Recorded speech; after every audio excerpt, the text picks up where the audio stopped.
Kwe, and welcome to the 2022 Pow Wow Pitch Grand Finale presented by RBC, Shopify, Meta, and MasterCard. Sunshine Tenasco and Indigenous, and I'm the founder of Pow Wow Pitch. I'll be your host for tonight's 2022 Pow Wow Pitch Finals, where Indigenous entrepreneurs from across Turtle Island will pitch for cash prizes. In the lead up for tonight's finals, the finalists were paired with mentors from our partners at Sklar Wilton and Associates, received individualized feedback from expert entrepreneur Carla Briones, and participated in a finalist boot camp with our partners at MyTax, Sklar Wilton, MasterCard, and RBC. Each finalist also received a special piece of art created by finalist Jasmine Swimmer, founder of Black Girls NFT. Tonight, our 25 finalists will pitch for prizes ranging from $5,000 to $25,000 with a total prize lot of $50,000. Thank you for joining us.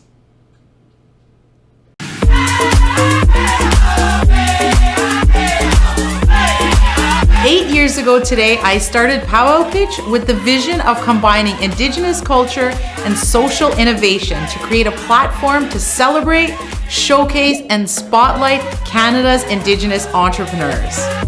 Over the years, Pow Wow Pitch has supported more than 1,000 Indigenous entrepreneurs to take their businesses to the next level. And this week, we will support 130 more. 2022 has already been a landmark year for Pow Wow Pitch as we welcome incredible partners to the Pow Wow Pitch family, partners that share our values. Thank you to our presenting sponsors, our silver sponsors,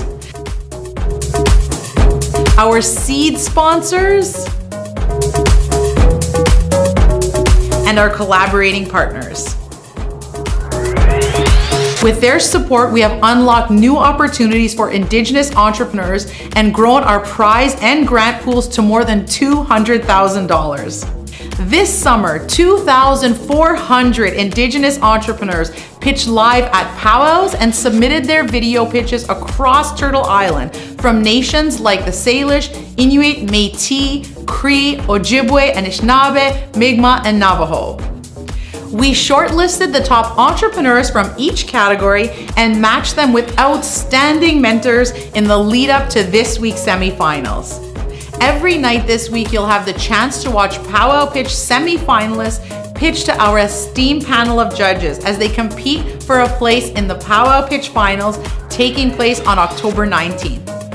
The prizes include $1,000 for the winner of each category, a $1,000 for the People's Choice Prize, a $5,000 Alumni Prize, $5,000 for third place, $10,000 for second place, and $25,000 for first place. Each semifinalist has 1 minute for their pitch, followed by 2 minutes of Q&A by the judges. Judges are evaluating the entrepreneur's presentation, execution, and follow-through, and the impact winning Pow Wow Pitch and the $25,000 would have on their business. Join the conversation online tonight using the hashtag Pow Wow Pitch. We've had so many amazing and unexpected highlights this year for Pow Wow Pitch. Shopify provided our 2,400 applicants with a 60-day free trial, and Sierra provided them all with a free .ca domain. Meta selected 3 Pow Wow Pitch semifinalists to receive support with a major campaign. MasterCard invested in our alumni fund to help our alumni grow, while also supporting us through the Canada Helps program. Aritzia funded 6 of our fashion semifinalists through the creation of the Aritzia Indigenous Fashion Grant Program in partnership with Pow Wow Pitch. Rakuten selected 10 semifinalists and entrepreneurs to launch into the world of affiliate marketing alongside the world's biggest brands. Best Buy partnered with us for the Tech for Youth program to provide free tech to our youth entrepreneurs and alumni to start and grow their ideas. And the Indigenous Technology Council of Canada partnered up with us on a special creative pitch program, giving creative semi-finalists micro grants for mini projects to boost the Indigenous tourism sector. As we grow Pow Wow Pitch's platform for Indigenous entrepreneurs, it's incredible to see corporate leadership, volunteerism, and investment giving wind to our wings. Miigwech. Let's meet tonight's esteemed panel of judges. Joining us this evening is Tamer Gabor, Senior Commercial Account Manager, RBC. Carrie Calder, Program Lead, Bill Native at Shopify. Debbie Reid, Indigenous Policy Manager at Meta. Christy Buchanan, Senior Account Manager at MasterCard. And the 2021 Pow Wow Pitch winner, Harlan Kingfisher, founder and CEO of Smudge the Blades. Welcome, judges. It's time to meet the finalists. Let's get started. Hi, I'm Wyatt Miller, member of Peter Ballantyne Cree Nation and founder/CEO of Sparked Apparel.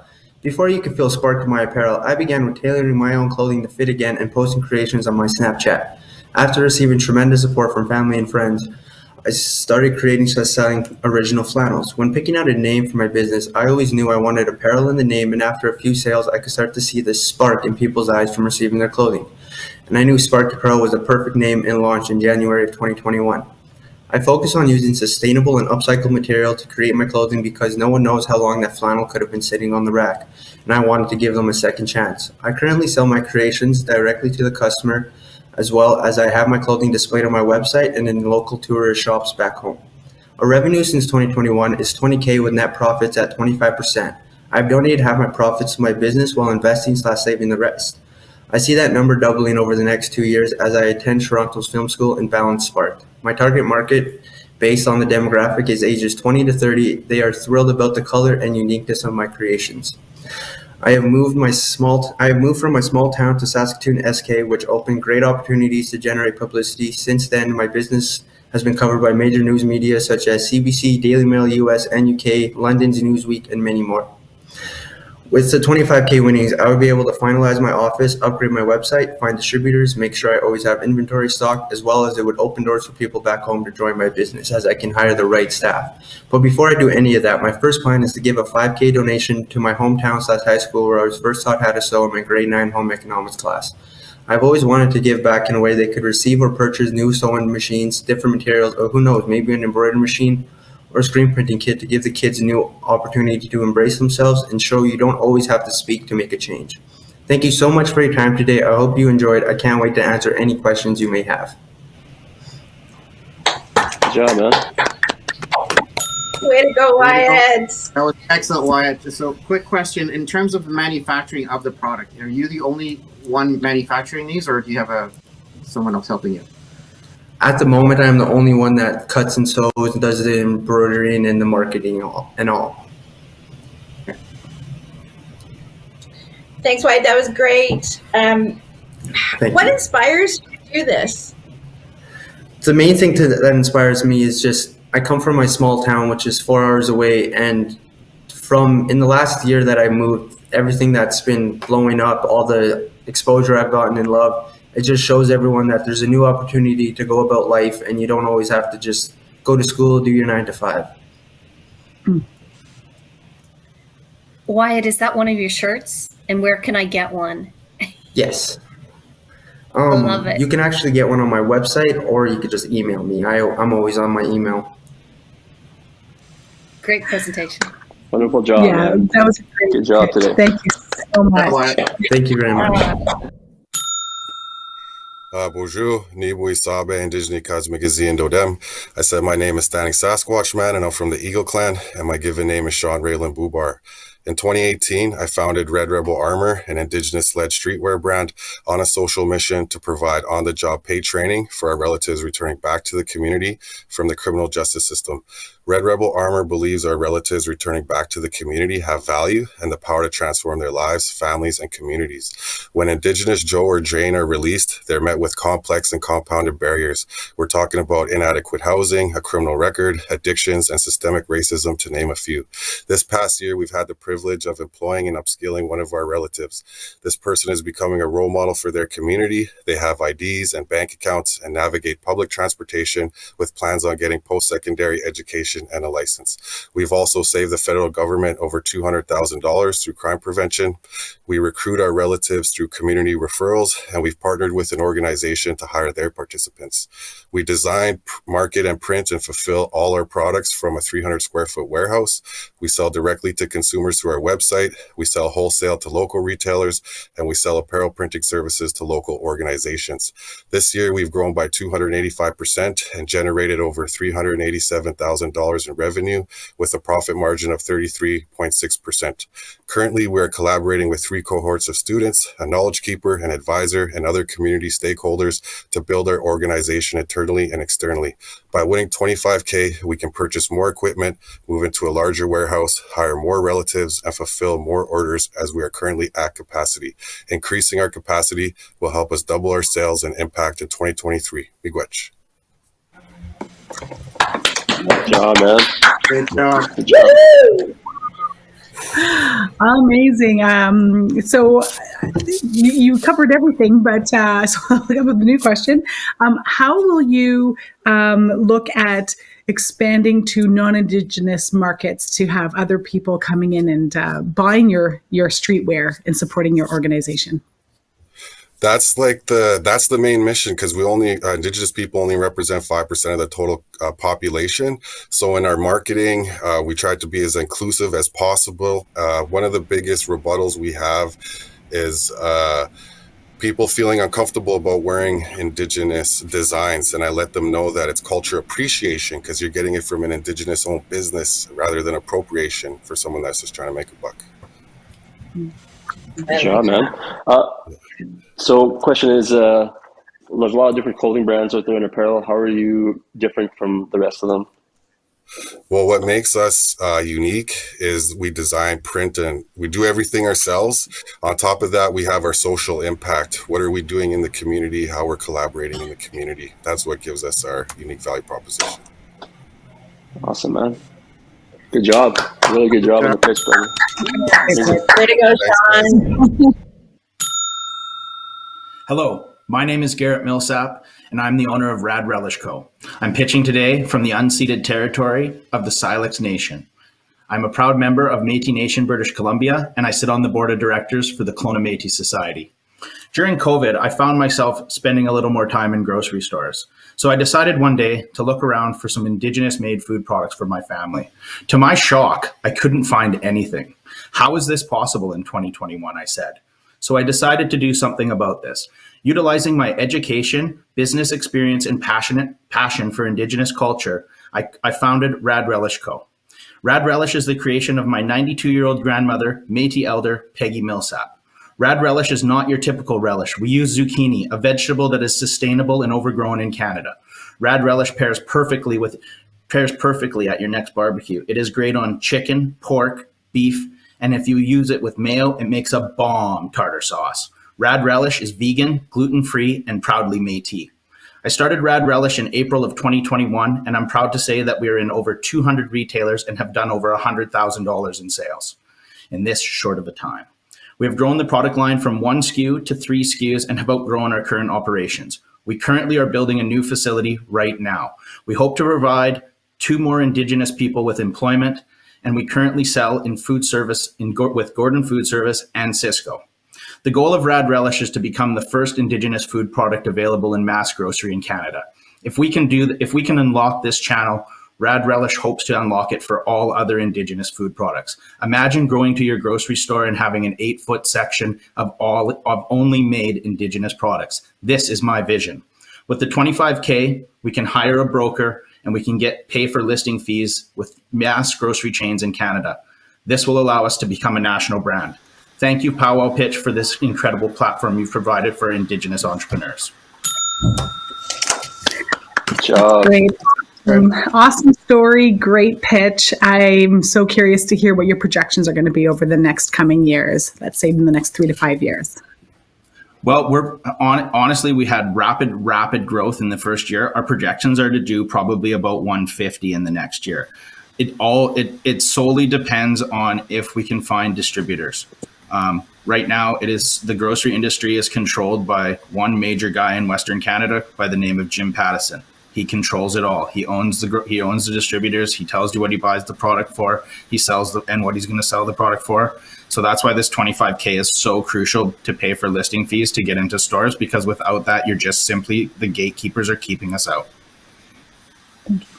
Good job. What's your marketing strategies like right now, online or whatever you have? So our marketing strategy is I will talk to anybody. I will do any podcast. I will do anything that is free. I phone people. I talk to people. I need to do what I can do for the best price, but I am working with a company called Purple, and we're developing a national marketing campaign. Good job, man. Good job. Just not enough time. Glacier-carved mountains, landlocked fjords, bogs, forests, and barrens, in a place unlike any other place on this planet. Under the Stump is located in Rocky Harbour, Newfoundland, in the heart of Grossmore National Park, and my name is Trina Reid. In 2017, we created summer tours to take our clientele into nature, teach them about our Indigenous culture and our Newfoundland heritage. A son with autism and my own mobility issues at the time showed us how essential it was to provide support for people with limited mobilities. We're ever evolving. So today we're offering cultural experiential tours for all abilities. Our tours include our ancestral storytelling. We're foraging blueberries. We're cracking juniper twigs to smell and feel the soft needles of a deciduous tree. We connect our visitors to our roots and to our family as one. In 2002, we started to create soaps and candles using natural items like berries and seaweed to include our son in this business. We've partnered with local businesses to sell the products, and we plan to offer employment for persons with disabilities in the future. We believe everyone can excel when given that opportunity. Grossmore hosts about 250,000 people each year. Some have never been in the woods before, and there's about 2.5 billion people on this planet that have impairments. So, Under the Stump provides a rare opportunity for visitors. We have the opportunity to heighten senses, to customize each tour for a perfect fit.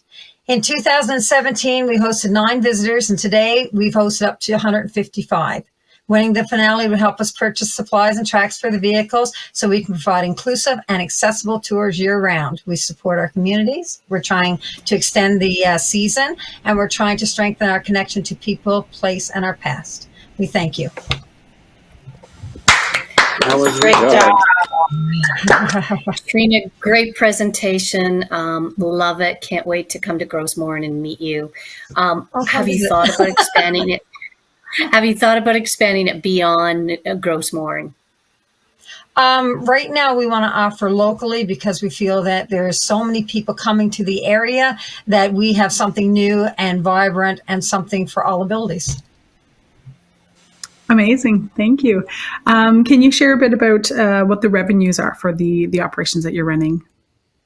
So when we started out, we had 9 people. We charge $125 per person for the basic tour. And then we've expanded into multiple tours. And the highest tour we have is 4 hours long, and it costs $240 per person. Nice job. And is this just a summer or winter operation, or how do you pivot, or how do you make things work for the whole year? We start in the spring and in May, and we go to October, but our expansion is looking into the winter so we can do more accessible tours for persons with ability issues, like taking them in ice fishing. Good job. Very good job. Great job. Great presentation. I'd like to ask you judges a question. By a show of hands, how many of you can drink water at your kitchen tap? As most of you are aware, this is not a reality in some First Nations communities, as their tap water is contaminated and undrinkable. My community happens to be one of them. Bonjour, hello, my name is Dakota Sipie. I'm from Taalrumiq First Nation. I own and operate Sipie's Mobile Wash. We recently had a contamination in our community's water supply. I was called to clean local and have industrial cleaning equipment. I can support my community through this continued health crisis. Sipie's Mobile Wash services residential, commercial, and agriculture customers through the province of Manitoba. My customers are happy with our service, giving us great word-of-mouth advertising. Operating my business for 5 years, I have gained knowledge and experience cleaning and sanitizing. Sipie's Mobile Wash is now the #1 cleaning business in the Parkland area. While operating a business locally, I'm also proving to the younger generation they can become a successful entrepreneur from Tutnauzi Bay. Since 2007, I've been successful at our net profit at an average of 47%. Each year, I'm increasing my prices, staying on top of inflation. Maintaining my own equipment and finding great deals saves me costs on overhead and loans. Successfully winning the Pow Wow pitch, I will purchase more safety equipment, renew my safety card and certificates. I will market and promote my cleaning services to other First Nations communities across Manitoba. Upgrades to my water truck will allow me to haul water to members in my community, providing drinkable water to their kitchen taps. To bring awareness for clean drinking water for all First Nations communities across Manitoba, because everyone needs clean water. Miigwech, thank you. Good job, man. Good job, Dakota. Thank you. That was great, Dakota. You cut out a couple of times, so I just want to make sure I understand correctly. How many staff do you have? Right now, it's me and my dad, and then I have another relative that helps me out, and then my girlfriend, she does social media, advertising, marketing, stuff like that. So there's about 3 of us. Okay. Great job. So what's your biggest challenge in the next year? My biggest challenge would be finding enough staff to run my equipment. Like right now, like I said, I have my dad, he's part-time. Another relative of mine, he's part-time, but I'd like to find someone full-time, someone I could rely on, and someone that has, driver's license, stuff like that. So that's the next challenge I could see myself with. If you look at expanding 4 or 5 years down the road, what are you looking for in terms of vehicles and, the size of the business and the business needs that you'd need to expand? Yeah, so what I would like to expand is another bigger wash truck for more bigger commercial jobs. As well, I'd like to expand into car wash or truck wash. Perfect. I asked too many things there. That was perfect. Thank you. No, that's okay. Thank you guys so much. Thank you. Good job, man. Saving our environment is a whole world problem which requires every one of us to do our part if we are going to make any kind of difference. Our company is called 3R Innovative Imaging. Our motto is recycle, reuse, and reinvent. We are keeping thousands of pounds of cabinet doors and wood products from ending up in the garbage dump. This is our company and this is our story. My name is Ruby Daniels and we are a group of grades 6 to 11 students that own and manage this company. Our business starts with a stack of cabinet doors, some spray paint, and added culturally significant images and sayings. We now use a variety of painting techniques to create unique, one-of-a-kind masterpieces. What can a group of 10 to 16-year-old kids do to change in the world we live in? Our biggest social impact is that we truly believe we can have is using our success to motivate and inspire youth from beyond the boundaries of our community. We want to show youth that are running a business to use skills you can have your whole life. We want to build a legacy for the kids that are following in our footsteps.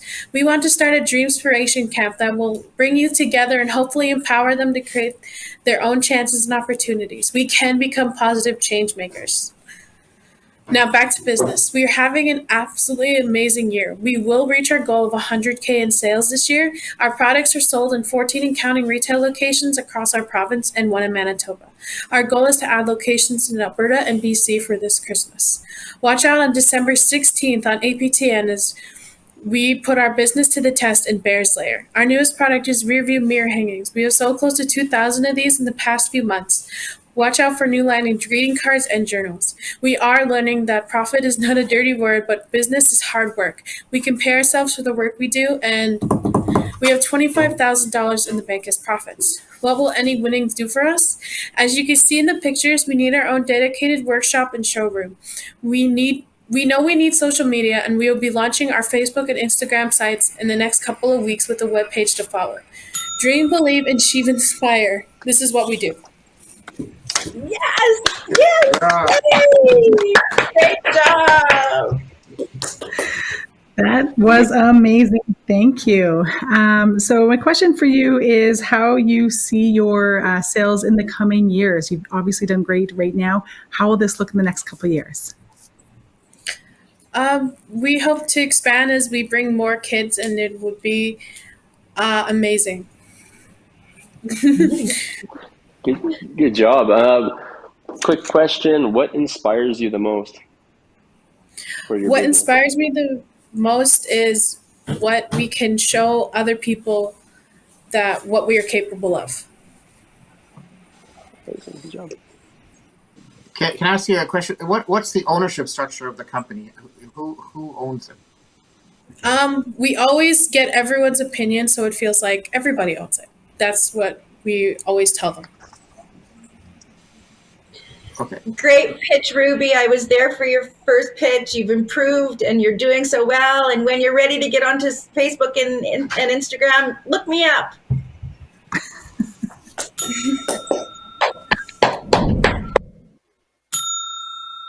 Awning judges, I'm the owner of Poly-B Plumbing, established 5.5 years ago in 2017. Mr. Wonderful Kevin O'Leary said it best.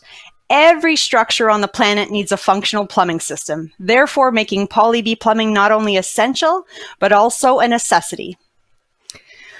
Our team is not your average team. We are also certified well technicians who understand the very challenge of clean drinking water amongst our First Nations communities. Myself, growing up on a reserve with boil water advisories, understand the impact we have as leading industry experts in this field. After all, our people deserve health and vitality with clean drinking water and functional plumbing systems. Our company started with my husband and I, and since then we have added 4 employees, totaling 6, with 2 divisions, North Bay and Orillia, Ontario. Last year, our sales were $663,000 with a net profit of 17%. Our ultimate goal is to join the $1 Million Club by 2023-2024. Judges, I was born with what you may call a caring gene. My mom, a longtime daycare supervisor, and my dad owning a septic company of his own, both on reserve. As a young girl, I grew up answering his business calls and quickly realized what the customers wanted. My specialties include problem solving and helping others. Tonight, I hope to inspire all Indigenous youth and our people to join the trades, and more specifically, plumbing. If we win Pow Wow Pitch tonight, in the grand finale, I plan to dedicate $8,000 to help offset some of the costs to those people living on reserve who truly cannot afford our services, as well as offer them complimentary water testing services. Additionally, we need to equip our service vehicle with the required equipment and acquire a new telephone system. If we take these steps, this will in turn help us achieve 50% growth year after year, and will in turn help us achieve our $1 Million goal. Thank you, merci beaucoup, and miigwech.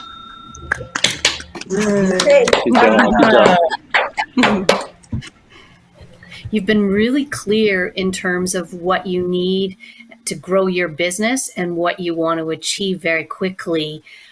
What are you hoping that where will your business grow to? Is it a Canadian business? Is it other regions of Canada? Can you talk a bit about that approach that you've got geographically?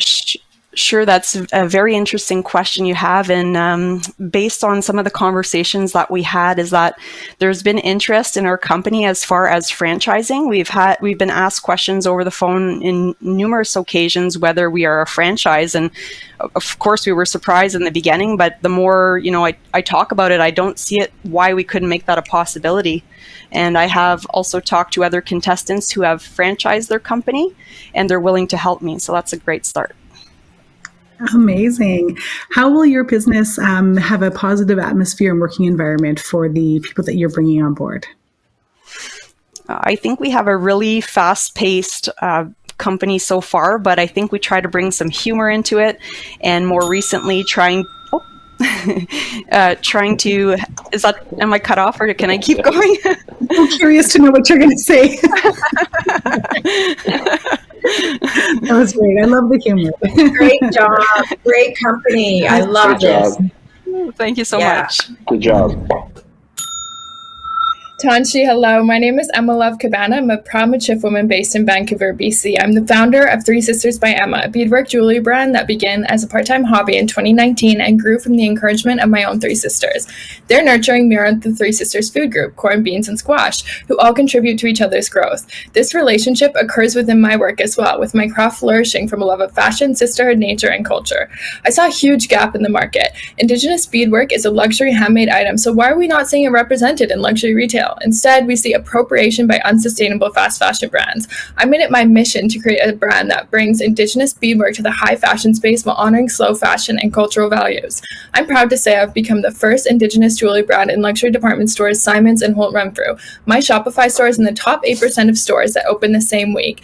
In my second year of operations, I tripled my revenue. By the third year, I doubled it. This year, I've been operating sustainably at the level I can maintain as a solopreneur, set to close at $60K in sales. However, I have ample opportunity for growth with more demand than I can currently meet. I continue to grow my online presence through my high traffic site and mailing list and with socials and influencers. Recently, I've been invited to join TSC, Today's Shopping Choice, and Bulletin, a female-founded boutique company with 25K plus retailers. I will utilize the 25K winnings as capital leverage for a higher-level funding application with my local AFI to build operations and scale. This security would enable me to lease an office and hire a small team, partnering with Métis Nation BC employment programs. From there, I can meet the increasing wholesale demand, expand store offerings, and build the Sister King Collective, a subsidiary of my brand which will provide a sales platform for other Indigenous designers. With 40% margins and expansion plans projected at $250K, I'm ready to scale up. In the spirit of reciprocity and kinships of the Three Sisters food group, I intend to use the connections I built for others to grow as well, leading to more abundance and building out the Indigenous economy in a way that we haven't seen yet. Marcy. Woohoo! Good job.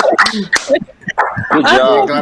You got a lot in there in 2 minutes, that's for sure. Excellent presentation. You mentioned that you mentioned you have ample capacity for growth. Where does that capacity come from? How do you produce your items, and how does it have that much capacity? Ample opportunity for growth was because I have so much demand. I have a lot of retailers that have reached out, art galleries all over the country, and then I would like to, and I also have Bulletin, which is 25K plus retailers, and I would like to work with Métis Nation. They have a hiring and training program. So with that, I can help grow and reach the retailers working with the employment program. Great. So are you a sole producer now? You're the only one making the artwork at this point? That's right. And sometimes I will contract out my sisters to help me. Great. Thank you. Good job. Really amazing pitch. Amazing. Thank you.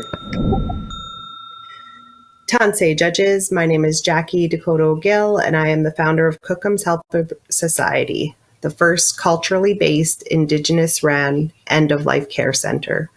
We are located in Edmonton, the second largest Indigenous urban population. Participating with the 7 calls to action, Cookham's Helper helps to aim to heal the legacy of Canadian residential school system. Our purpose is to create safe spaces and other opportunities for trauma-informed healing during the time of transition to the spirit world, and to be able to love the people through death. I started Cookham's Helper because I know the importance of healing intergenerational family trauma firsthand. Growing up with an ACEs score of 9 out of 10, I've been on my own healing journey, making connections via therapy, community, and ceremony. I want to bring these opportunities to help fellow Indigenous connect with the values we hold as a nation. Working with Indigenous governance, my first board meeting in July was opened with a pipe ceremony and feast. Since this gathering, I have opened a website, a bank account, and created 3 partnerships with organizations to date. One of them, I have a pending work proposal, a deadline for submitting a grant by November also. I have plans to set more meetings with various government bodies, First Nations who hold offices in the city, and a nonprofit consultant to help me move forward. Not-for-profit organizations like Cookham's Helper requires coordination with many levels of government and funding sources to reach the $10 million goal of building a care center. I've been assembling this dream since 2021 using my own funds and spending time outside of my day job.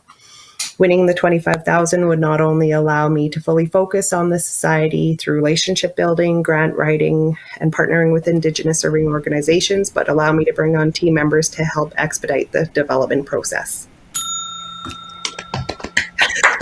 Good job. Great job. Great job. Thank you. And I love this. What's your first milestone? If you could pick your first milestone, what would it be?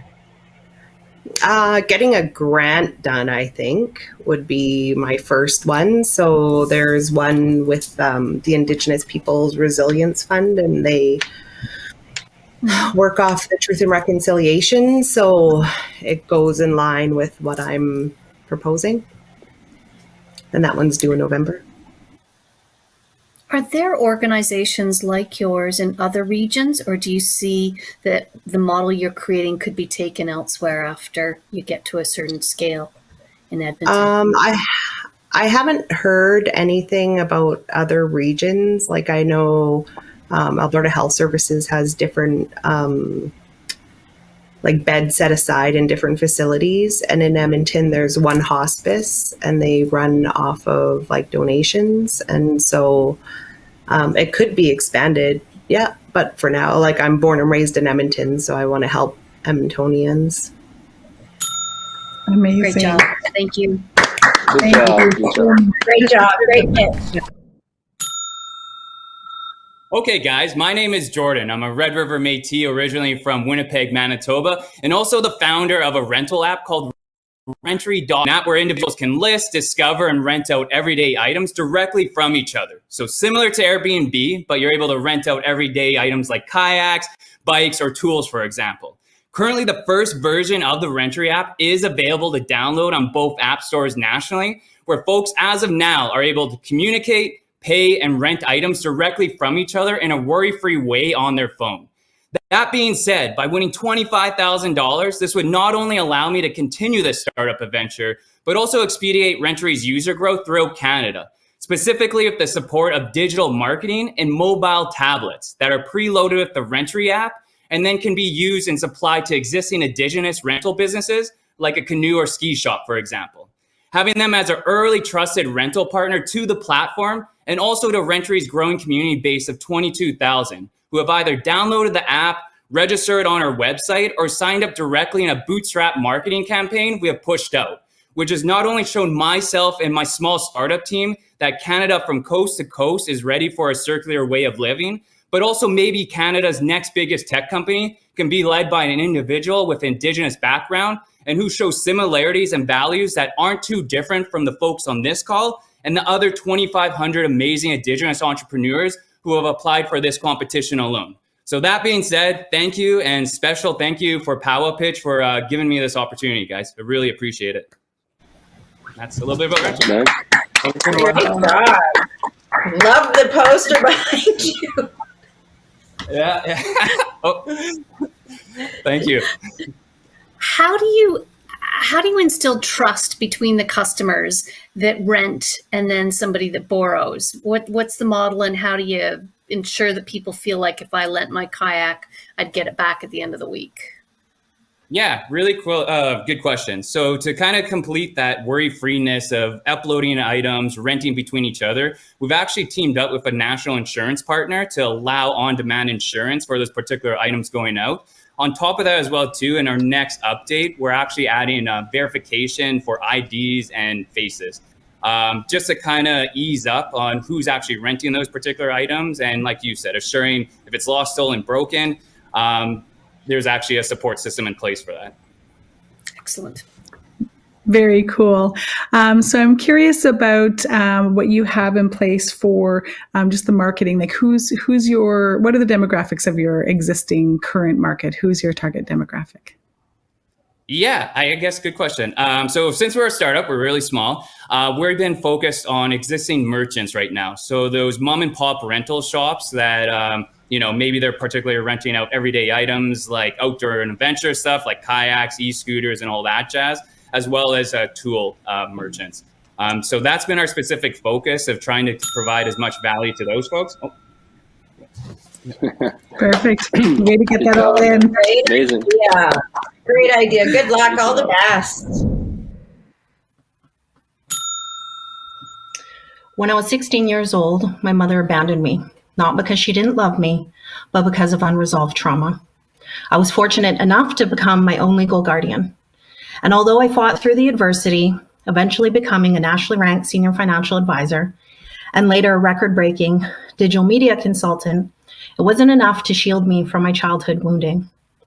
After a series of challenging life events, I ended up in treatment with a drug and alcohol addiction. And while I managed to finally find sobriety, it wasn't because of the Western medical system. It happened through healing my spirit. I started Divine Blueprint branding with the intention of infusing Indigenous practices into everyday business. Last week marked the 1-year anniversary since I first went into Blueprint Journey. Over time, my vision has morphed into a collective ambition, a collaborative network of medicine keepers on a global scale. In the past 4 months, I went from 0 sites to locations in Texas, Montana, California, Alberta, and British Columbia. The website will house the physical locations, along with a directory of healers who will have the opportunity to promote their in-person, online courses, services, and programs with tasks as SEO, SEM, programmatic advertising, and social media management. $25,000 will allow a programmer to develop a multi-vendor healer dashboard, creating a seamless automated process so entrepreneurs can focus on their priorities. Success is rarely achieved by accident. It comes from a series of decisions in tune with our intuition, intentions, and commitments pursuant to our dreams. Innovative technology is helping us to preserve our cultural inheritance and spread our ancestral medicine. Digitization is a vehicle for us to do this. Thank you. Great job. Thank you so much for your pitch. I'm wondering how your HR plan looks for keeping that Indigenous lens at all levels of that programming and that development of the dashboard that you want to provide. So it's a collaboration. It's not necessarily like my business partners right now are Indigenous and they have strong cultural background, but it's not necessarily about constricting it to one nationality. It's about making sure that medicine gets spread to everybody and all cultures. So somebody that teaches, yoga or Eastern principles can really reach that particular demographic. And we don't want to cut off the opportunity for everybody to receive healing. So all are welcome. Good job. What's your 5-year plan? What's your 5-year milestone? So right now, my focus within the next little bit is to next month I launched. Good job. Next month I launch the site. All right, thank you. Good job. Hi, judges. My name is Lisa Vicaire, and I'm from Timiskaming First Nation. I'm Algonquin and Mi'kmaq, and I'm 26 years old. I am so excited to be moving forward from the Health and Wellness Division. My purpose in life came to me when my daughter Sophia was born and eventually diagnosed with spinocerebellar ataxia, a very rare gene disorder affecting her strength and her speech. The business I wanted to create is inspired by my little girl, who has benefited tremendously from horseback riding and has shown us how powerful equine therapy truly is. She has improved so much in her overall strength and balance. I am the owner and founder of Algonquin Acres. Equine therapy encompasses many different activities and benefiting physical and mental health. And in the spring of 2022, we officially began our partnership with our community health center and the Jordan's Principal Foundation to begin offering these services to our community. Since then, we have had the chance to have over 45 kids get the chance to ride horses, and we've had approximately 20 participants in our equine therapy sessions. And they all have individualized programs created for them to focus on everyone's specific needs. The farm is also adapted to be nonverbal and autism friendly, and all our walking paths are stroller and wheelchair accessible. We've also hosted our first cultural-based youth riding club with 10 riders from our community who got to spend the summer learning all about horses and riding. On September 3rd, we had our first official open house and horse show, which allowed these 10 riders to show the community what they've learned, and we had a great turnout. We are so lucky to be located at the end of the main street in our community, quickly becoming a hub for the youth who often walk to their sessions after school, as well as my coworkers from the health center. I am truly lucky to do what I love, and I hope to be able to make a positive impact on the lives of anyone who comes to the farm. My dream has always been to find my place in the world, and as a young Indigenous woman, I feared I wouldn't, but I did. Miigwech. Amazing. Great pitch. Great job. Great pitch. So I love what you're doing with everything you're doing there. With the $25,000, how would that help you your business going forward? So with the $25,000, we would be able to purchase more lesson horses, which is greatly needed. We are at full capacity this year. Our season's almost over.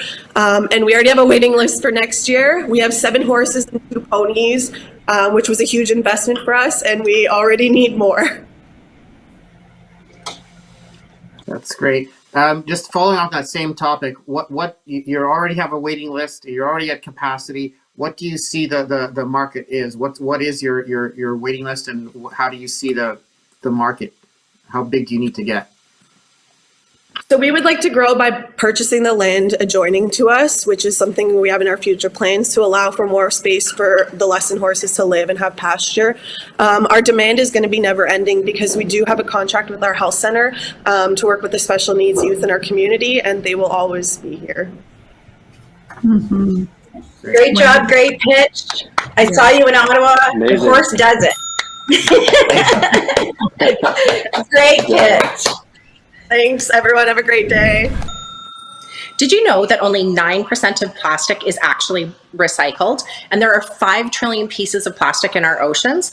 This was enough for me to leave my 20-year career as a dietitian to jump into the ecopreneur life. Hi, I'm Teresa, the owner of Phil, Vernon's Refill Store, and Phil Kelowna, and a citizen of the Métis Nation.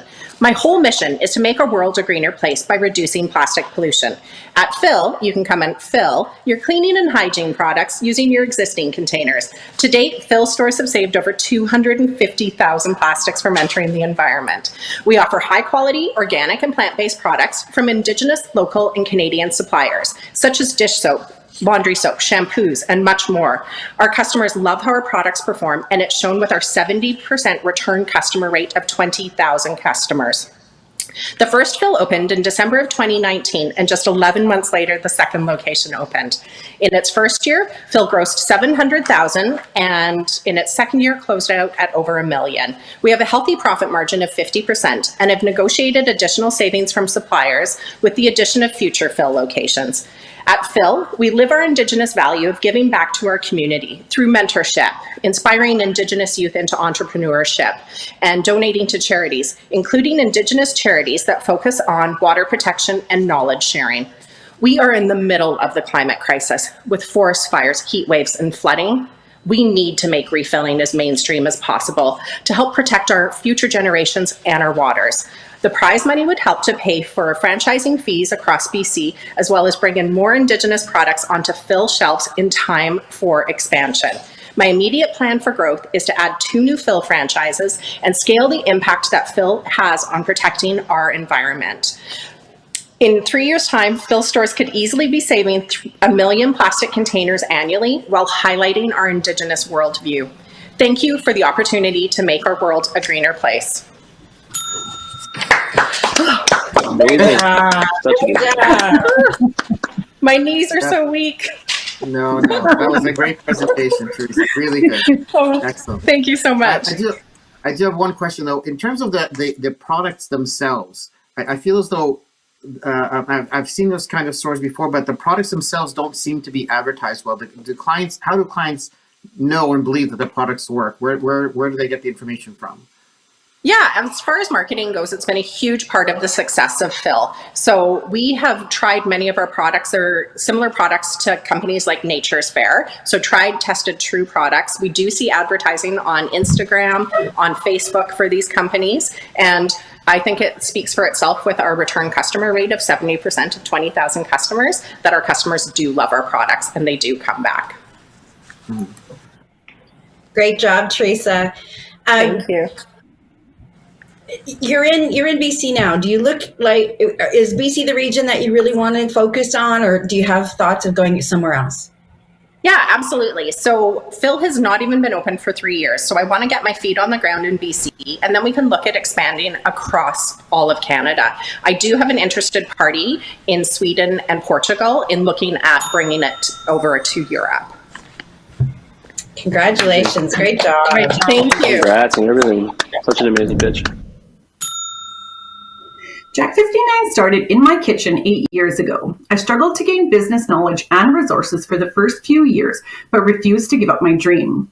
In 2021, Jack 59 grew by 500%, with total revenue being $1.2 million with a profit of $250,000. Through resilience and determination, we are projected to close 2022 with a revenue of over $3 million, which follows an aggressive growth trend of 35% in year-over-year sales increase. Hi, I'm Vanessa Marshall. I'm Métis from the Métis Nation of Alberta, and my mission is to teach the world to respect the earth by offering clean, plant-based hair care products that consumers can have faith in while reducing their carbon footprint. I did not invent shampoo bars, but I did perfect them. Protecting the earth by promoting sustainability is the way I respect and honor the wisdom of our elders to learn and grow. Jack 59 is an award-winning line of hair care products that are handmade. We have 11 staff members, with 36% being Indigenous. We have a 75% customer retention rate and a 4.9-star Google rating. We have eliminated 600,000 plastic bottles from entering our environment and given back thousands of dollars to Indigenous organizations. We sell B2C and B2B with national distribution to 300 retail partners, including the Hudson's Bay Company. With our CanExport grant, we will launch into the US by 2023, and we will not stop until we become a global brand. We use social media, Google Ads, and email marketing, and we have international media exposure, including Global News, Virgin Radio, Martha Stewart, and People magazines. The winnings from Pow Wow Pitch will allow Jack 59 to launch a children's line, which, from the profits, I pledge to donate the $25,000 back to Indigenous entrepreneurs, which directly supports my heritage and traditional beliefs. I'm here to tell other Indigenous entrepreneurs this: be brave and follow your dreams. If I can do it, so can you. But most of all, that I can help you do it. Sustainability and zero waste is not a trend, it is a movement. Amazing. Great job, Vanessa. Thank you. If you had the advice to that person that was just starting, what would it be? I apologize, I didn't hear that. If you were giving advice to that Indigenous person just starting with an idea, what would it be? Don't allow fear-based, like your fears, to get in the way of making decisions. To be an entrepreneur, you have to be a risk taker, and it's not always the most popular choice. Thank you. What are the biggest challenges that you face to continue growing your business today and over the next couple of years? Some of the biggest challenges are supply chain issues, growing at a rate that is sustainable. So we have implemented a team to make sure that we don't grow too fast. And getting the right people on board. That's the most important thing. They really, we want them to fit our culture and be very positive. So, is there a global plan for your product? Yeah, absolutely. We have a 10-year plan to be a global brand. Right now, we do ship globally from our e-commerce. Amazing. Good job. Aloha mai kako. My name is Jalene Kanani, and I am the founder of Noho Home. At Noho Home, we provide Hawaiian-inspired luxury home decor. We like to call it style with aloha. As a proud native Hawaiian, as I entered my career in FF&E, or furniture, fixture, and equipment, working with architects and interior designers to specify product for commercial installations, I quickly found out that there were no designs that spoke authentically to our island history, culture, crafts, and values. So as a proud native Hawaiian, I decided in 2019 to launch Noho Home. As an Indigenous entrepreneur, we always, in Hawaiian, we say we have our na'au, we sit with our na'au, and our thoughts and our feelings. There's always a third person in our conversations, which is our kupuna, and or our aina, and our opio, our youth. And noho in Olelo, Hawaii means, amongst other things, to dwell, to sit, to be from. And this is the spirit in which we come to Noho Home. We were founded as a direct-to-consumer brand, but we experienced a ton of traction, and wholesale approached us, or retail approached us, and we now wholesale into retail brick and mortar. We also have a B2B division. Our traction year over year has been 100% from 2019. We partner in the community with Bishop Museum, Iolani Palace, and a recent success is entry into Bloomingdale's. We like to say we will be first of many. We will use this money to expand our sales and marketing capacity. Good job. Great. So first question I got for you here is, what kind of marketing strategies do you do right now with your business? So we do have 3 divisions. We have e-com, B2B, and wholesale into brick and mortar. For our e-com, which is the area in which we wish to expand, we do a tremendous amount of grassroots social media. We do pop-ups in the community. We also are leveraging national brands like Bloomingdale's and Macy's to be able to scale and elevate our brand recognition. We do a very limited amount of paid customer acquisition, and we do know that we need to do more of that, and we just need the internal capacity or the consultation to help us with that. We've got 10 seconds left. Can you tell us anything more about your team? I have a team of 6, and we are Native Hawaiian as well as diversified employees. Great job. Good job. Uvanga Atira Taalrumiq. My name is Taalrumiq. My English name is Christina King. I'm an Inuvialuq and Gwich'in artist, fashion designer, cultural educator, and digital content creator from Tuktoyaktuk. The name of my business is Taalrumiq, my traditional Inuit name.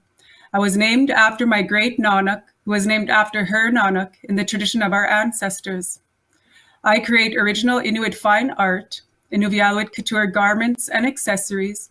I offer cultural consulting services like public speaking, social media training, sewing workshops, presentations, and I create original digital content online. I have a following of 113K on Facebook, 103K on TikTok, 6K on Instagram. This year, I have sold $7,500 worth of my couture accessories. I've earned over $7,000 in speaker and artist fees. And one of my best-selling products is my Sealskin Solidarity Heart Pin. This is a symbol of love and support for our Indigenous communities to honor our residential school survivors, those who didn't survive, our children still being recovered across Canada to this day. As a child of survivors and a survivor myself, this is me physically putting love out into the world. I have procured 2 professional contracts for my art and design services valued at over $24,000. I have another public speaking engagement and craft fair lined up for November. So this shows me that there is a demand for my services and tremendous potential for growth. I just need the right supports in place to my business and continue to succeed. My ultimate goal is to uplift other artists and my community, see Inuvialuit couture on the global runways because representation is so important, evidenced by the fact that I'm the only Inuk today. Kuinaini. Amazing. So I follow you on all your socials. I love all your content. Question is, if you were winning $25,000, how would that help you get your business forward? My plan is to develop a professional logo and luxury branding package, use some of the funds to pay for a lawyer, accountant, and bookkeeper to help me formally register and run my business, use some as working capital to increase my production. So that could look like purchasing a fur machine, sealskins, hiring other artists to help me to create my designs, and launch my multifunctional website so I could have a regular sales channel, blog, and archives of my previous work. Very short time left, but can you tell me your production right now of your designs? Is that you doing it all? Yes, it's slow fashion, original Inuit handcrafted by me. Excellent. Congrats. That was very good. Thank you. Amazing job. Great job. Great pitch. Skugtash, everyone. I invite you to take a moment with me. You're more than welcome to place your hands on your heart, your stomach, or even your lap. Take a deep breath in and exhale. Remember, you're putting your energy and time into what makes you happy. Inhale in and a soft sigh out. There's nothing more important with prioritizing your mind, your body, and your spirit. Inhale through your stomach, through your chest, and a strong exhale. If you can, repeat after me. I am ready to change. I welcome new energy, and I am investing in myself today. So that's all it takes, is a little mindful moment to pause and acknowledge your emotion and yourself. My name is Monica Romero, and I am from Gila River Indian Community, Okimoatham and San Carlos Apache. I am the founder of Mo Yoga. We have seen so many impacted and struggling with their mental health or wellness. Mo Yoga works with our people, all people, helping clients with their journey wherever they may be, helping embrace self-love throughout our communities. Mo Yoga focuses on mindful and yoga practices that help with self-awareness, self-love, self-confidence, and being present. Mo Yoga would use the prize money to buy equipment, a trailer to travel with that equipment, and eventually train employees the Mo Yoga way to expand the business. Mo Yoga has made a difference in so many lives and in myself as well.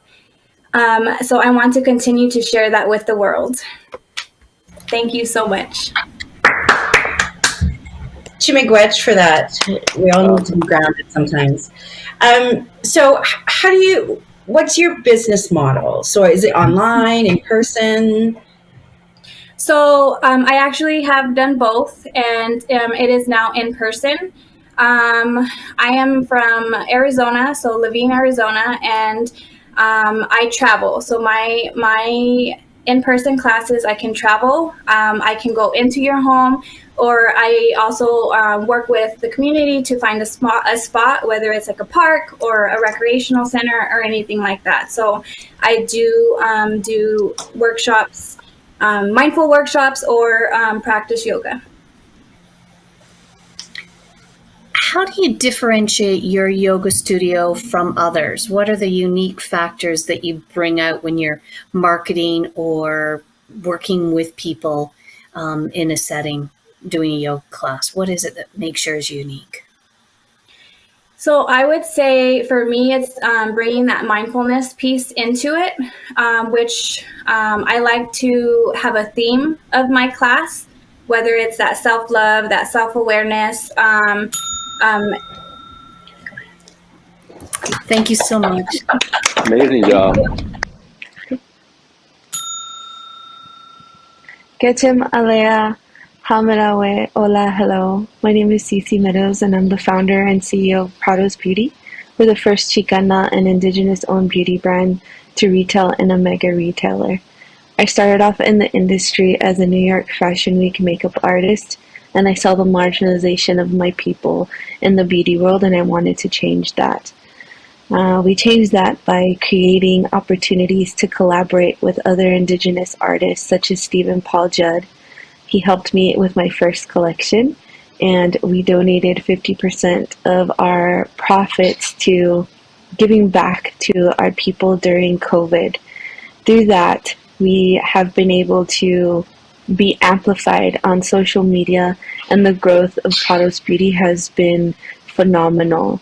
We take so much pride in our culture and our people, and we wanted to bring that to life through cosmetics, through beautiful, vibrant packaging, through collaborations, through story, through the Prados Promise. The Prados Promise is to give back to Indigenous communities throughout Turtle Island, whether through donations, monetary value, mentorship, or even just collaborating with artists who are trying to find their way in the world of entrepreneurship. We share our social media platforms and our websites with our Indigenous marketplace, and just use Prados Beauty as a platform to bring life, honesty, and voice to the beauty and the resilience in who we are as people. I am so honored and so grateful to be here and to share space with everyone who is involved in this organization. Winning a Pow Wow pitch would be something that would help bring my business and our products to so many more people so that we can share our story with the world. Good job. Amazing. Great job. Thank you. Am I up for a question? I can't remember who's next. Yeah? Okay. Thanks so much, Cece. Great presentation.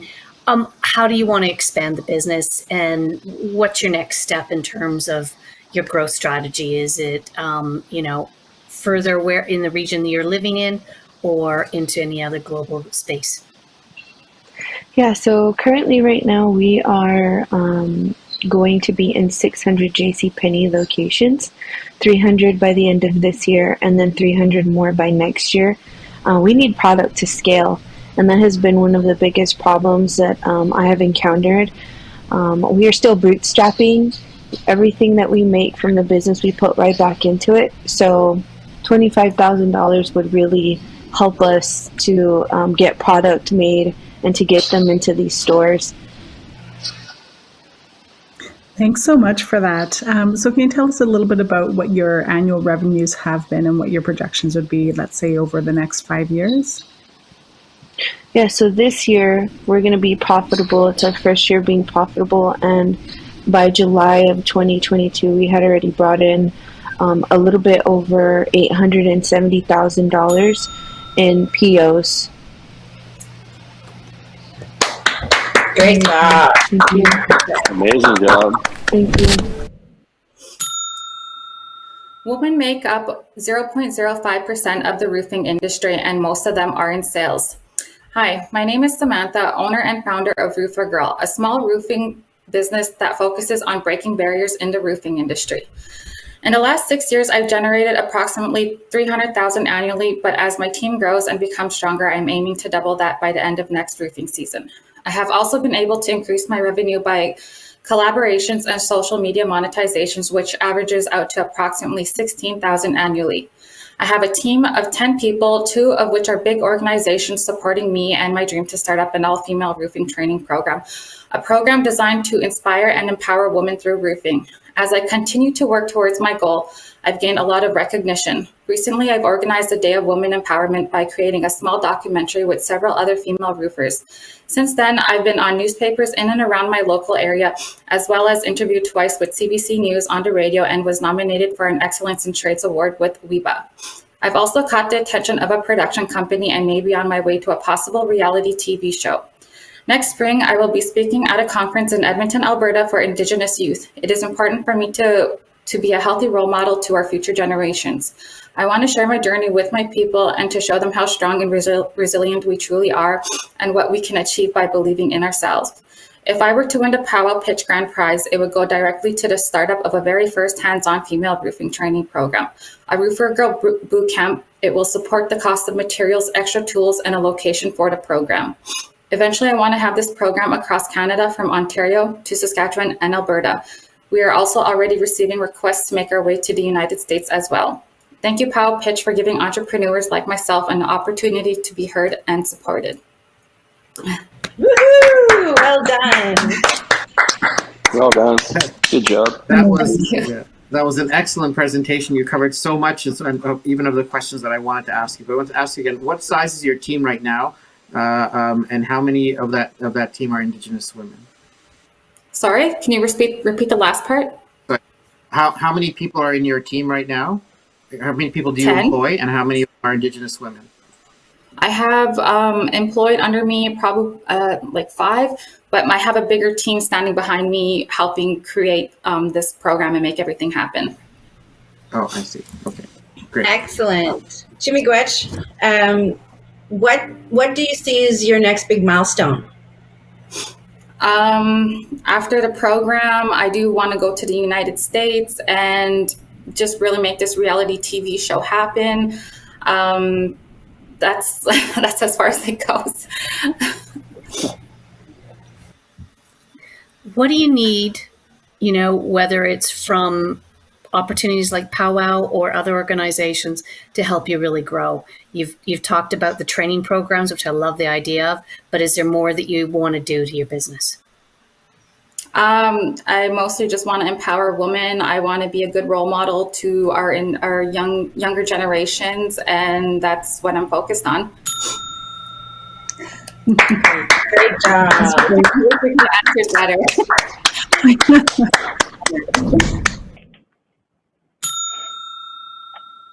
My name's Kahentawaks. I come from Gunnesadage, and I was lucky enough to receive the majority of my primary education in Mohawk. Like all the kids in my class, I was capable of both reading and speaking. Sadly, I was unable to practice these skills outside of school. As life carried on and I continued my education in English, I ended up losing most of what I knew. Those same first language speakers who taught in my elementary school are still working to pass the language on to the next generation, despite being eligible for retirement. This is because we are just a few generations away from losing our language completely. Our communities are full of stories like these. That's why in 2020, I founded Revital Software. We specialize in the production of Indigenous language learning games for beginners. Thus far, we've been creating proprietary games for a single elementary level immersion school with approximately 10 students per class. If we won Pow Wow Pitch, we would use the funds to develop a library of in-house Mohawk games that would be available to the public on our website. These new games would help our company attract potential corporate and government sponsors that would enable us to offer these games for free and boost interest in our custom commission games from school boards. These games would also benefit the community by increasing access to Mohawk language learning resources.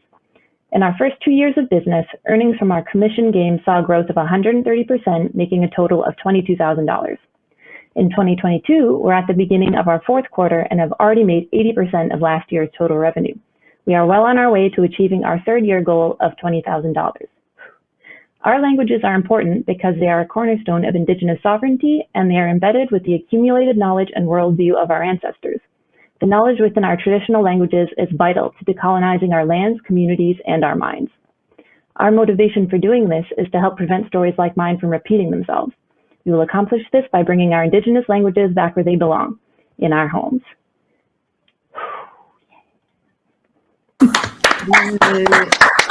Amazing. Love this. Thank you. Thank you. Thank you so much for that incredible pitch. So for the revitalization of language, what will you be doing to help other Indigenous languages, or is this going to specifically stay within the Mohawk community? So right now we're focusing on the Mohawk community because myself and my co-founder, my sister Wanagetagu, are Mohawk, but we definitely 100% intend to open up our services to other nations because, we're all in the same boat pretty much. 100%. I think this is a brilliant idea. Like, if you go to Cree and you go to, there's so many Indigenous communities that need this. What kind of marketing strategies are you using to get it out there? Like, this would be huge for across Canada, across your land. Yeah, so Right now, we rely pretty heavily on referrals from the contacts we have in schools and organizations, language and cultural centers, band councils, and I also do things like artist talks and conferences. And then I've appeared in things like newspapers and those sorts of things. Amazing. Excellent. Excellent. Thank Keep you going. so much. Keep going. Thank you. We need you. Bonjour, Anine. My name is Erica Daniels from Peguis First Nation, and I am the owner of Kijik Productions. Having this gift of being a storyteller and capturing and sharing the stories of my community through video is what inspired me to start this business in 2017. Our female Indigenous-led team are passionate filmmakers sharing unique perspectives through an authentic lens. We have produced award-winning documentary films as well as a library of community and corporate videos for clientele that reach across Canada. We have been grateful to be recognized by the Canadian Council for Aboriginal Business by receiving the Young Entrepreneur Award in 2021. And our mission is to utilize media and video to amplify Indigenous voices and those of underserved communities for cultural revitalization, education, and social change. We carry a unique ability to connect to the community we serve, honoring the stories and creating a healing medicine that is felt through each production. Currently, our existing contracts are through word of mouth and repeat clientele only. Our revenue has grown over 50% year over year since 2019, and we have recently seen a 133% growth in 2021, and our current capacity is maxed.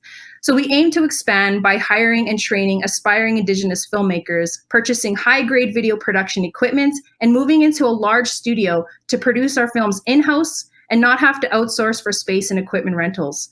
Having this large studio would also give us the opportunity to fulfill our dream of hosting ongoing training for Indigenous youth so that they can share their stories and the stories of their community. I believe that Creator has given us all a gift, and mine is to serve my community by documenting and sharing the important stories of our history, our culture, and values to inspire all as we move towards cultural revitalization. Thank you, Miigwech. Well, that was wonderful, Erica. Congratulations. That's really good. Thank you. I'm really impressed that you're 33% growth, which is incredible, and all by word of mouth, which is, again, incredible. Do you have a pipeline, and how big is your pipeline right now, pipeline of potential sales? Right now, potential sales. Well, our revenue currently is 350,000, and we hope to increase that by again another 50% for 2022, which looks like we are going to be. Right now, we have a team of 6, and we're all kind of maxed out and hope to continue to grow. So we're looking for another 50%. That's incredible. Very good. What inspires you the most being a small business owner? I really love being a small business owner because I feel like I'm able to really connect with my community and have that relationship and that trust from my community. That's what we're doing it for, is to be able to share the voices of our community for our elders, for future generations. Thank you. Awesome. Great job.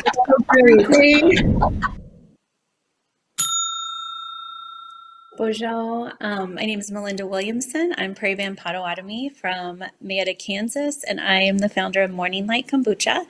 So kombucha is a fermented tea rich in probiotics, antioxidants, organic acids, and it really was instrumental in healing for me and management of an autoimmune illness that I have. And it's kind of why I started my company in 2016. I knew if it was helping me, it would be able to help other people in my community. And so it's why I started my business. So my business is built on 4 foundational values. First being our partnerships with local and Indigenous farmers in our community to source our ingredients.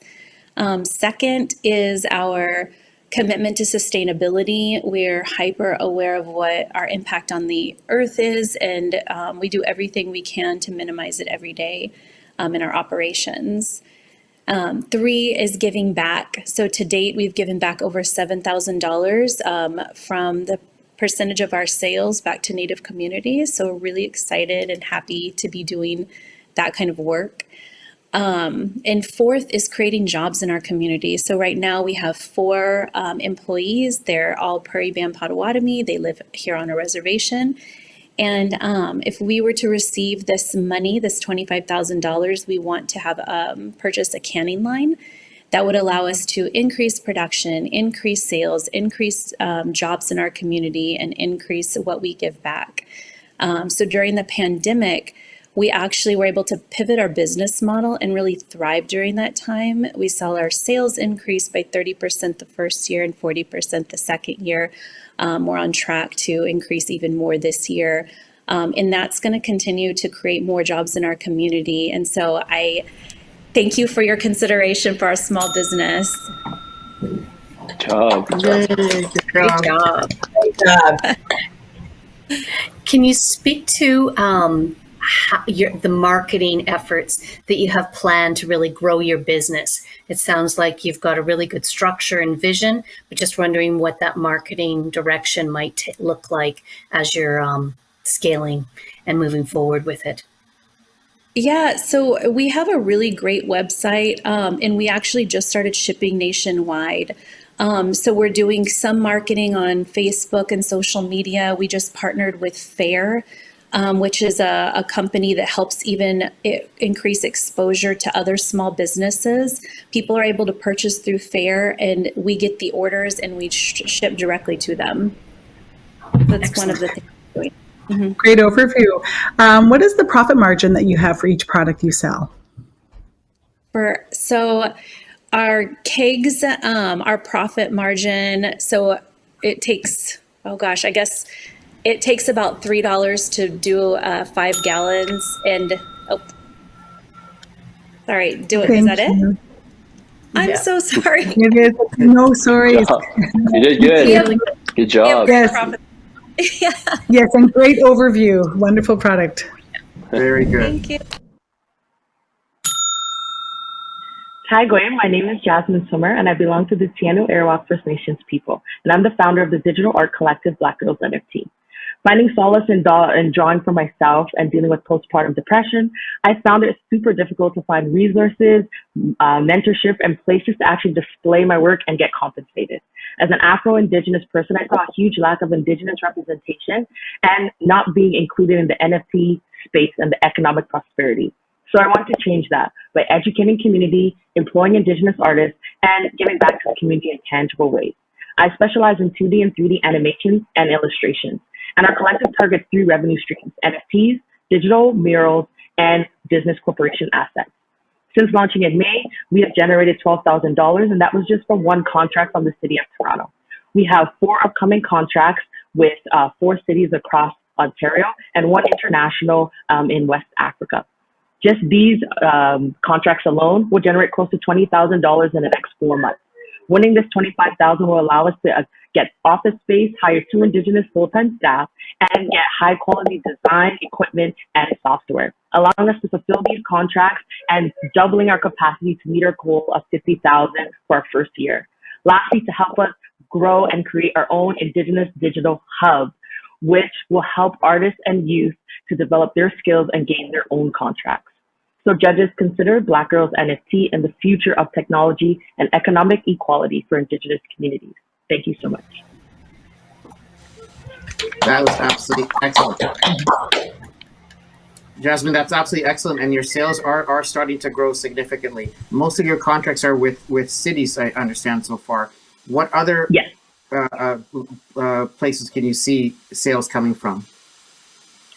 So right now, 2 organizations or corporations that we have partnered with is Tridel Development, which is actually condominium developers that always need art and digital murals to be up in a quick capacity. So that is our, I guess you'd say, new wave of actual businesses that need digital assets. And it's very unconventional real estate developers, but they're in need of art as well. Hi, Jasmine. Hi. What's your biggest challenge in the next 6 months? The biggest challenge will be to get more qualified Indigenous artists and also train them in other areas they may not be familiar with, like 3D animation. Thank you. Jasmine, one more question. I think we can squeeze it in. Oh no, I think we're running out of time. Congrats. That was really well done. Great job. Thank you, Jasmine. That's so quick. Thank you. Would you believe me if I said you could help the environment just by washing your hands? Yes, it's true, and the future is now with Nippy Industries. Hello, ladies and gentlemen. My name is Jason Lisotte. I'm originally from Paddle Prairie Métis Settlement, but I currently reside in Grand Prairie, Alberta. I am the CEO and founder of Nippy Industries. Nippy translates to water in my native language, which is Cree. This idea first came to me while continuously fueling my truck up at the pumps and wanting to wash my hands afterwards with nowhere to do so. Therefore, I have created, patented, and constructed fully automated, solar-powered, portable, touchless, cordless hand wash stations. We have 3 avenues of revenue, which are sales, rentals, and servicing. Our addressable markets consist of construction sites, tourism sites, daycares, parks, weddings, and so much more. Our traction to date has been over $75,000 in sales and rentals and servicing over $5,000 as our company continues to grow. We started out with 1 standalone unit and evolved to 4 different models. Our products are for our people and society so they can have a safer sense of security knowing that our products are for them as we go back to our way of life with our heritage and cultural events. With leading edge technology and a sustainable product design, each hand wash station is built with quality, integrity, and pride. It's clean energy creating clean hands. If we are fortunate enough to win any funds from this competition, they will be used to further develop our product with our team at Simtac and market throughout Canada and the US.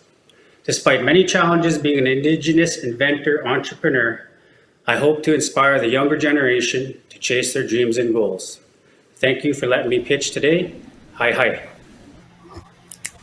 Great presentation. Thanks, Jason. How long have you been in business? Just over 2 years. And what's your go-to marketing strategy? Well, it's been a lot of social media, a lot of trade shows, a lot of pitch contests. And how will you, as a rental company, how do you ensure the quality of your product once it goes out somewhere and maintain, like what's the maintenance plan look like for these? Well, right now, as I want to become a main distributor, I rent these out to help market them and I look after them on any event. I service them daily, I service them hourly, I overlook them. And so as being a main distributor, if I can get the people to buy them, that will be their responsibility, just like all the other hand wash stations. When COVID hit, these were probably huge. Everyone needed to wash their hands. What did you do to pivot from that once they took away all the things that we need to do for COVID? Well, actually, it's the business has picked up more after COVID because everything is opened up and now these are mandatory. So it was a little bit slower in COVID, but it's faster now. Good job, man. Good job. Great pitch. Great catch. Good pitch, man. Thank you. Good day. My name is Paul Owl. I am the creator and owner of Tree Teas Brewing. We are a uniquely infused alkaline spring water that's lightly carbonated. We got our start back about 5 years ago. I was doing a catering for a college graduating class, and I was doing a moose braised in maple sap. And if you can imagine that sap as it cooks down, creates its own sauce. And I needed something to match that in a drink. And I didn't want to serve pop, and I didn't want to serve these high sugar juices. So what I did is I went back in my creativity and I created this cedar tea, and I wanted to infuse it with stuff that, you know, that I really love, like chai spices and wild berries. And so I created that. It was really good. I served it, you know, and they just loved it. And so I was like, okay, I think I got something here. And so what I did is I went back to my house and I started replaying with the recipe, because it was just, high price. So I played with the ingredients. I got it down to something that I could sell and make money off of. And boom, here we are. June 21st of this year, we launched in cans. And you can see we got the artwork here. The beautiful thing about the artwork is that that's how we're giving back to the community. We're supporting these artists. Right now, this artist is on 25,000 cans, and shortly they're going to be on 300,000 plus cans as we move up our production levels. Right now, we're at $1.27 in our cost, and that's down a bit from our original production run. And then we get to our next one, be lowered down to just under $1, which is super important for us.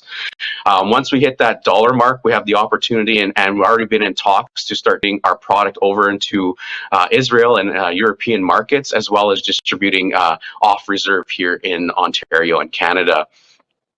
I want to thank everyone for this opportunity today to hear about my business, and come have a ceremony and every sip with me. Thank you. Good job, man. All right, Great job. I was waiting for the tagline. That's the best part. How's it going, man? Good job. Good job on the pitch. Question I got for you is, what milestone have you set for yourself at the beginning and that you've achieved so far? One major milestone?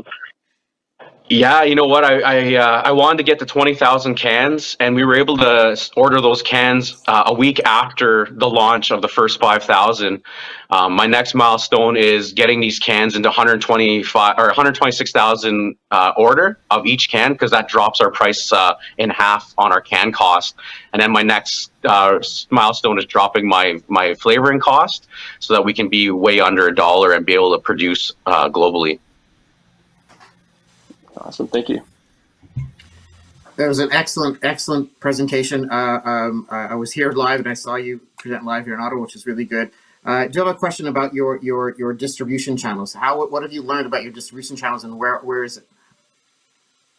Right now, I've been just distributing within First Nations because the cans don't have nutritional labelings on them yet. But I've met the right people to start distributing nationally and into Israel as well. So. Thanks. Excellent. Great Good job. job. Great job. Thank you so much for this opportunity. Yeah, it was great to see everyone again. Amazing job, Turtle Island entrepreneurs. Congratulations on your outstanding pitches tonight. We are so proud of you and will never stop standing for each and every one of you and your businesses. Thank you for your hard work, dedication throughout this process, and for being role models for entrepreneurs today and for the future generations. We see you and we believe in you. Congratulations. MNP LLP has selected 10 of tonight's finalists to receive 8 hours of professional services to help take their business to the next level. Thank you, MNP. Now for our grand finale announcements. We have 3 alumni prizes of $5,000 to award this year as selected by our alumni, and 3 prizes for first, second, and third places as selected by the judges. To announce the first of the 3 alumni prizes of $5,000, please welcome alumni champion Matthew Noddy to make the first announcement. Okay. Thank you, Sunshine. As you know, this is a great endeavor for Indigenous people, the Pow Wow pitch and what we do.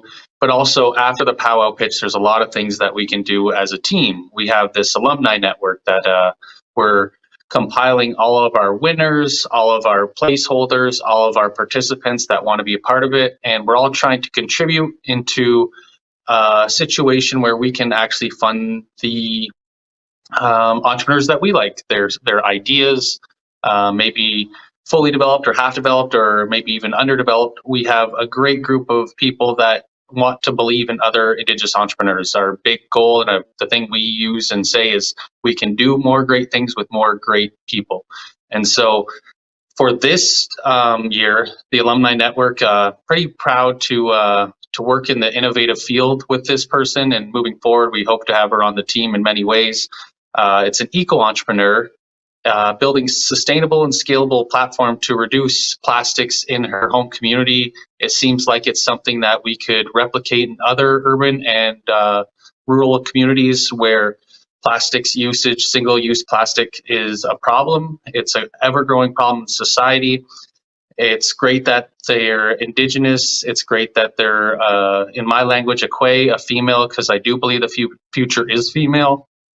But we'd like to announce the 2022 Alumni Prize of $5,000 to Teresa Sanders. Oh my gosh. Oh my gosh. Thank you so much. I'm so happy for Phil and for myself and for our Indigenous community. That's amazing. Thank you so much.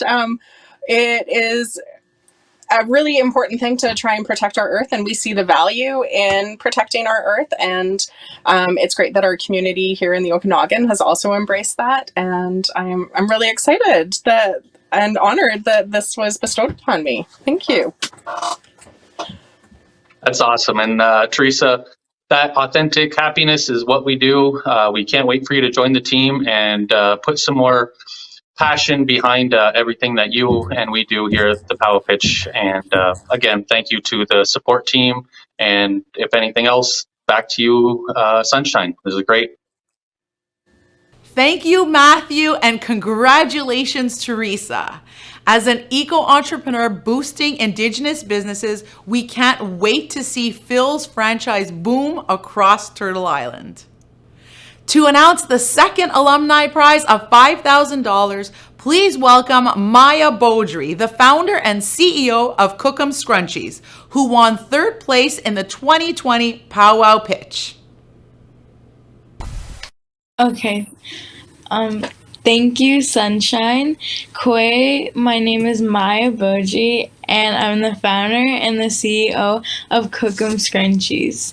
I was the third place winner of 2020 Pow Wow Pitch, and since then, with the support of my family and team, I have grown Cookum Scrunchies into one of the top Indigenous brands and business across Canada.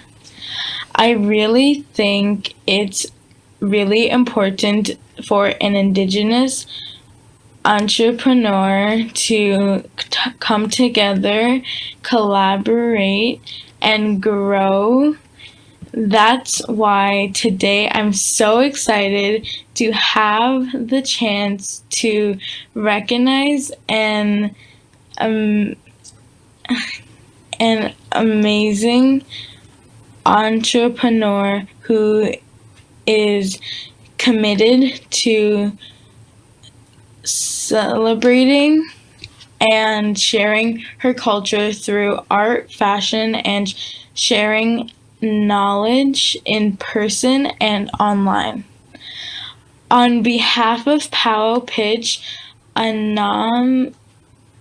Alumni Network, it is my pleasure to announce 2022 Alumni Prize winner of $5,000. This prize goes to Taalrumiq Christina King. Thank you so much, Queen Aini. Wow, I'm in shock. Wow, thank you so much, Queen Aini. I want to acknowledge my parents first and foremost. You know, they're residential school survivors. Without them, I wouldn't be here. I want to thank my community, always supporting, and, you know, all the positivity and support I felt throughout this process. And Sunshine and all the judges and mentors, Victoria, Sabrina, everyone at Pow Wow Pitch for all your help getting me to this moment. And of course, all the people who came before me to do their big pitches. You know, I watched so many of these pitches to try to learn, and so I could put my best foot forward. And just to everyone who's supported me online by following my social media and giving me positive comments and support, I really appreciate it. Queen Ainuk Baluk. Congratulations. Thank you for the work you do and for sharing your art and culture with the world. I am so proud of you. Oh. Back to you, Sunshine. Congratulations, Taalrumiq, on receiving a Pow Wow Pitch Alumni Prize. Through your art, fashion creations, cultural education, and content creation, you are celebrating and sharing your culture and inspiring your community. Thank you for all that you do. Now I would like to invite the winner of the 2021 Pow Wow Pitch, founder and CEO of Smudge the Blades, Harlan Kingfisher, to announce the final alumni prize winner. Hey, Cece, how's it going today? Good. Hi. I'm at Good. lunch with my friends, so sorry for the car noises.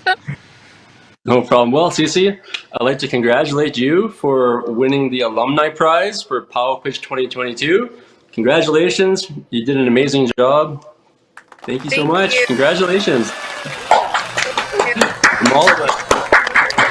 Congrats. I just want to say how thankful and grateful I am for this opportunity. I was just doing an interview a week ago about how hard it is for Black-owned businesses to get funding. We make less than 1% of the awards for grants and monies that are over $1 million, and so you always go in with this expectation that it wouldn't be that hard to raise money. So to come to Pow Wow Pitch and just to be honest and authentic and to be, rewarded with that gift is such an honor for me. And you think it's $1,000, $25,000, that is funds that is going towards the mission to, spread love and awareness and just bring my people and my relatives throughout Turtle Island, to the forefront and, take up space where we belong. So thank you. Thank you so much, Harlan, and congratulations, Cece. Through Prado's beauty, you are shining a bright light on Indigenous people, sharing our stories, history, and resilience. And you are creating a space for Indigenous people in the beauty industry. Congratulations. And now I'd like to invite Debbie Reid, Policy Manager at Meta, to announce our third place winner tonight, who is receiving $5,000. Thank you. On behalf of Meta, I'd like to announce the third place winners for this year's Pow Wow Pitch. And the winners are Ruby Daniels and 3R Innovation Imagery. Congratulations. Congratulations. Out of over 2,000 applicants, you and your team have come in third place and won $5,000.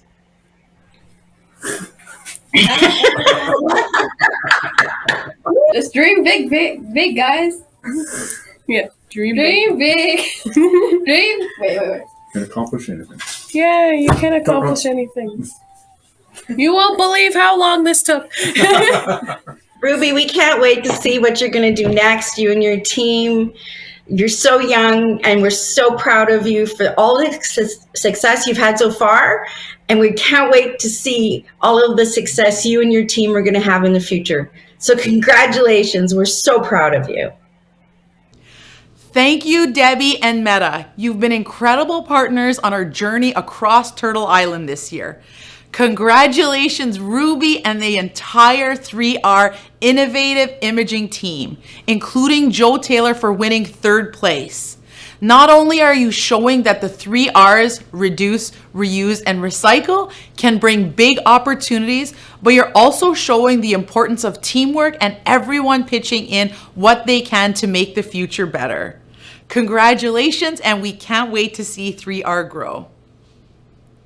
It's time to welcome Christy Buchanan on behalf of MasterCard to announce and award $10,000 to our second place winner. Sean, congrats. You did a really good job there. I didn't call you back necessarily to ask you a question as much as to give you the great news. Congrats. On behalf of MasterCard, I have the honor of announcing that you and your business, Red Rebel Armor, are our second place winner. You have won $10,000 because of your great winning pitch. Congrats. Yeah. The words would be the Pow Wow pitch has really gave me a chance to grow as an entrepreneur and as a person, and just really getting out of my comfort zone. I appreciate that I was able to place second place. Like, there's so many awesome businesses out here. Yeah, it's just incredible. Right on, we placed second. It's still processing, but miigwech. Congrats. Congrats, man. You deserve it. Thank you so much, Christy and MasterCard. Congratulations, Sean, on your second place win. It is incredible to see how you took your experience in the system to build a social impact business that creates opportunities for others to join you on this new path to heal themselves and thrive. With impact at the heart of your business, Red Rebel will empower Indigenous people to return and thrive through business and entrepreneurship. Miigwech for the work you're doing, Sean. It's now time, the moment we've all been waiting for, to find out who the first place winner of the 2022 Pow Wow Pitch for Turtle Island and who will take home $25,000 cash tonight. Please welcome Tamara Gabor from RBC and Carrie Calder from Shopify to announce our winner. Well, Erica Daniels, we want to thank you so much for your Pow Wow pitch on behalf of Kijik Productions business and on behalf of RBC Royal Bank and on behalf of Build Native with Shopify. We're so excited to tell you that you are the winner of Pow Wow Pitch 2022.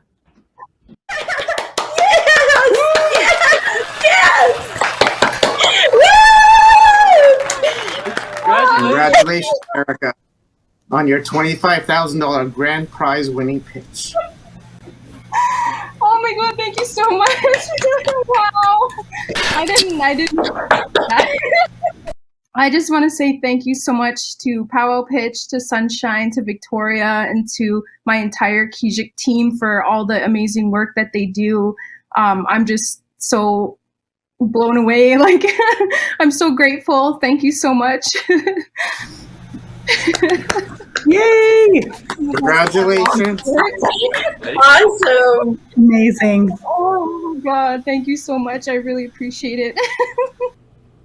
Thank you, Tamer and Carrie. Congratulations, Erica. We are so proud of you. This is your third year pitching, and it's been incredible to see your perseverance, growth, and your leadership as you grow Kijik Productions to create space for Indigenous stories to be told with Indigenous producers and technicians in front and behind of the camera. Congratulations. Thank you, judges, for your support, excellent questions, and for selecting our 2022 winners. Please share your final reflections and thoughts on tonight's pitches. On behalf of RBC across the country, I just want to thank every entrepreneur that took the time to pitch and show everybody all of the great potential that you all have. I wish we could have made everybody a winner, and you are all winners for what you are doing. Congratulations. And miigwech to all the Indigenous entrepreneurs who have pitched throughout the country and online for 2022 Pow Wow Pitch. On behalf of Meta, I want to thank you all for the courage to come on and sell your ideas. You're all winners in my view, and I'm so proud. I'm so proud of all of you. On behalf of MasterCard, I just want to thank everyone for the awesome job you've all done today. The future of entrepreneurship is clearly well beyond, any expectations, and it's wonderful to see the quality of the presentations, the pitches, and the business ideas that are flourishing in Canada and the US today. So thank you. Bonjour, Anine. Miigwech to all of the entrepreneurs for sharing a bit about their business and a lot of themselves throughout this process. It was an honor to be able to listen to all the amazing business ideas and the passion that's across Turtle Island. Thank you so much, and all the best. Congratulations to all the pitches this year that took place. I am the 2021 Pow Wow Pitch winner, and to see all the entrepreneurs brave enough to share us your story, share us your journey. I look forward to seeing you guys excel, and I'm very, very proud of all of you. Thank you so much. Thank you. Thank you, judges. Thank you to our presenting sponsors, RBC, Shopify, Meta, and MasterCard. Our silver sponsors, the Business Development Bank of Canada, NACA, Canada Post, ITAC, Export Development Canada, Jelly Academy, and Futurepreneur. Our seed sponsors, MyTax, MNP, Sklar Wilton and Associates, Invest Ottawa, the Women Entrepreneurship Knowledge Hub, Sierra, Best Buy, Rakuten Advertising, and Tecumloops and Business Economic Development. Our collaborating partners, Indigenous Lift Collective, Entrepreneur, Women in Business New Brunswick, CFDC of CIFN, Black Girls NFT, Native Love Notes, Raven Reads, Sapling and Flint, and Patrick Hunter. Thank you to our mentors, volunteers, and judges for all of your support in bringing the 2022 Pow Wow Pitch online and across Turtle Island this evening. Thank you also to our executive producer, Victoria Lennox, and our creative producer, Cyprian Shalenkevich, for bringing our vision to life. A huge congratulations to tonight's entrepreneurs for their passionate and compelling pitches. Thank you to all of our viewers tonight for cheering on Indigenous entrepreneurs through Pow Wow Pitch. Let's keep the conversation going using the hashtag Pow Wow Pitch. I've been your host, Sunshine Tenasco, now signing off. We'll see you again next season. Miigwech, Gigawabmin.